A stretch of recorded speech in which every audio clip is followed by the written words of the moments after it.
و شما آقای سازگار چه سنگبنایی گذاشته شد و بر اون سنگبنا ایران الان به کجا رسید؟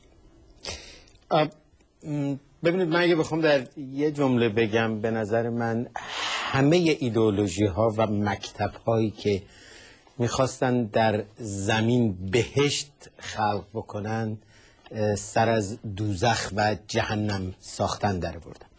میخواد فاشیستا باشه، میخواد کمونیستا باشه، میخواد اسلامگراها باشه. یک بهشت روی زمین ما داریم، اونم آزادی انتخاب و انسان آزاد و مختاره که به دست خودش با راهنمایی عقل خودش بتواند زندگی خودش رو تمشیت بکنه. بنابراین جمهوری اسلامی هم از این قاعده مستثنا نیست. به خصوص قرن 20 دو تا مکتب بزرگ دیگه هم ما دیدیم که آتیش هم در دنیا خلق کردن، فاشیستا و کمونیستا، که میلیون ها نفر رو به کشتن دادن و جهنم خلق کردن، وعده بهشت ساختن داده بودن. جمهوری اسلامی در واقع مکتب برآمده از یک ایدئولوژی انقلابی قرائت اینچنینی از اسلام یک جهنم تمام عیار خلق کرد. من آقای چالنگی حالا حاجت نیست خیلی برم عقب، همین 2-3 روز گذشته یه مشت نمونه خروار، وگرنه از این خروار خیلی خیلی زیاده.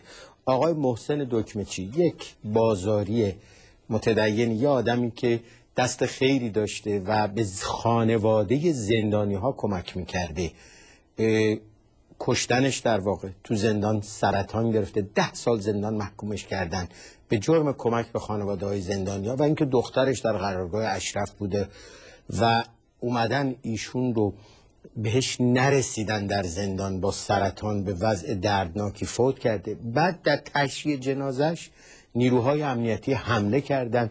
بعد میگن چرا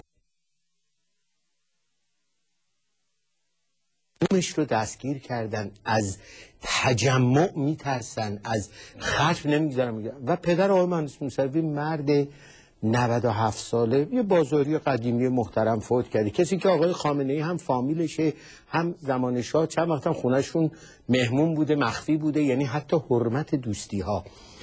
و بیشترین حمله رو موقع تشییع جنازش حمله کردن. و من واقعا وقتی دیدم مثلا یک روحانی کاملا میانه رو مثل آقای نوراللهیان رو دستگیر کردن دیروز، واقعا به این نتیجه رسیدم این حکومت فقط دست یک عده چاقوکش و اراذل و اوباش افتاده، یعنی رفته یه جای آقای خامنه‌ای که برگشت نداره. من یک نکته‌ام در انتها عرض کنم آقای چالنگی، من واقعا ذهنم همیشه مشغول به این میشه که چرا این حکومت هیچ مرزی از مرزهای اخلاق، عرفهای جامعه، هیچی رو دیگه رعایت نمیکنه. یعنی یه جاهایی میره جنایت‌هایی میکنه، بی‌حرمتی‌ها و حرمت شکنی‌هایی میکنه به مردگان. به چرا کارهایی میکنه که دیکتاتورهای دیگه حتی نمیکنه؟ یعنی حتی بدترین دیکتاتوریا این کارهایی که اون حکومت کرده نمیکنه.